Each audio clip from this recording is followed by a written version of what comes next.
What's going on, Jerome's undisclosed location? Had to rant a little bit because I've been thinking about the firing of Ed Donatel. Now, obviously, it had to happen. Ed's a cool dude.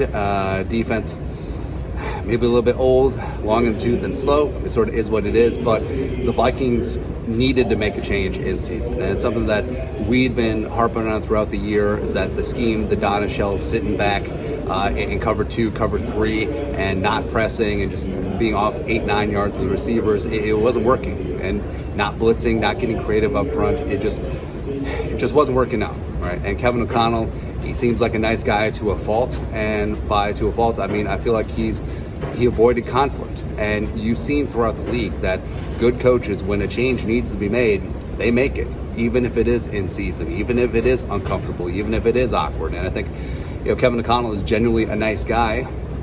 And of course, assembling his first staff, he has a lot of respect and a lot of love for Ed Donatel, but a change needed to be made mid-season, at the bye week, after the Patriots game, also after the second Lions game. Something needed to happen to get more aggressive up front. And yes, you could blame it on being bereft of talent on that side of the ball. I fully agree, but they needed to change something. Like, something needed to be shook up, and that performance in the wildcard game is squarely on Ed Donatel. 31 points allowed, 455,000 yards allowed to Daniel Jones again, and it just, they were so non-competitive. And you saw the issues where maybe it wasn't the pass rush, maybe it was the fact that the secondary couldn't cover anyone because they couldn't communicate, because were the schemes too complicated? If you just go press man, it's like, hey, that's your guy, then get up and go out and get after it. And I know we've gotten a lot of grief of saying, like, hey, if O'Connell was going to make the change, why not announce it before the press conference on Wednesday? And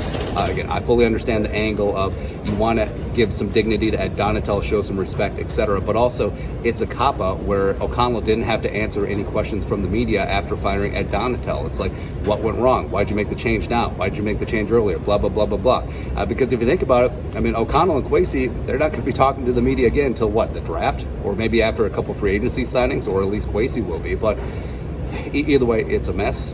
And I think that the Vikings will be playing this weekend if O'Connell had had the foresight and the stones to make a change in midseason. Now, I'm not saying it would have been a magic pill. I'm not saying that the Vikings all of a sudden would have been a top 10 defense.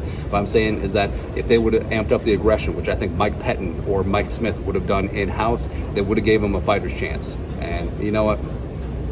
It's just frustrating all the way around. I think that 13-win season, win the division is fantastic in year one, but it could have been a lot more, especially on that defensive side of the ball. But hopefully O'Connell learn from this going forward and just go from there.